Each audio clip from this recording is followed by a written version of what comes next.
കൂട്ടുകാരെ, ഇനി നമുക്ക് ചെയ്യാനുള്ള തൊട്ടടുത്ത പേജിലുള്ള പ്രവർത്തനം, അതിലുള്ള പ്രവർത്തനം നമുക്കൊന്ന് നോക്കാം. അപ്പോൾ പറയുന്നത് നീതെ ചന്ദ് ജാൻവർ ഓർ പരിന്ദേ ഹൈ. താഴെ കുറച്ച് ആനിമൽസ്, അതുപോലെ ബേർഡ്സ്, പക്ഷികളും മൃഗങ്ങളും ഉണ്ട്. ബതായിയേ വോ ആപ്സ് മേ ക്യാ ബോൽ രഹേ ഹൈ. അവർ തമ്മിൽ എന്തൊക്കെയാണ് സംസാരിക്കുന്നത് എന്ന് നിങ്ങൾ പറയാൻ.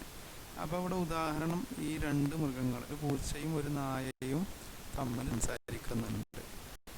അത് ഇവിടെ ഉദാഹരണം കൊടുത്തിട്ടുണ്ട്. അതിന് താഴെയുള്ളതൊക്കെ നിങ്ങളൊന്ന് പൂരിപ്പിക്കുക. അപ്പം മുകളിൽ പൂച്ച, ബില്ലി എന്ന് പറഞ്ഞാൽ നമ്മൾ പഠിച്ചു കഴിഞ്ഞ വീഡിയോയിൽ പൂച്ച, നായ. ഈ ബില്ലി ചോദിക്കാണ് ആപ്കാ നാം ക്യാ ഹൈ, നിങ്ങളുടെ പേരെന്താകുന്നു? ആപ്കാ നാം ക്യാ ഹൈ, നിങ്ങളുടെ പേരെന്താകുന്നു? നമ്മൾ പഠിച്ചതാണ് ഈ ഉപയോഗം. അപ്പോൾ നായക്കുട്ടി പറയാണ് മേരാ നാം ബബ്ലു ഹേ, മേരാ നാം ബബ്ലു, അല്ലെങ്കിൽ മേരാ കുത്ത എന്ന് പറഞ്ഞാലും മതി. അതിനെ വീട്ടിൽ വിളിക്കണം പ്രയോഗം ബബ്ലു എന്ന്. ശരി. രണ്ടാമത്തതൊക്കെ നിങ്ങൾ ചെയ്യാനുള്ള പ്രവർത്തനം. കബൂത്തർ, പ്രാവ്. കബൂത്തർ നമ്മൾ വീഡിയോ പഠിച്ചു, പ്രാവാണ്. തോത്താൻ തത്തയാകും.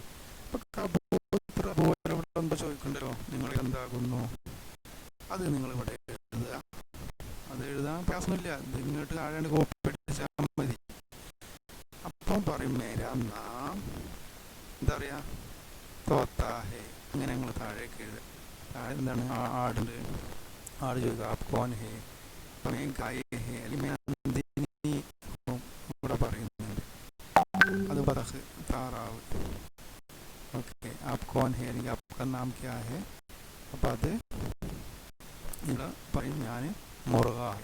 ആ ലെവൽ അതുകൂടി നിങ്ങളൊന്ന് ടെക്സ്റ്റ് ബുക്കിലുള്ളത് ടെക്സ്റ്റ് ബുക്കിൽ ഫില്ല് ചെയ്തിട്ട്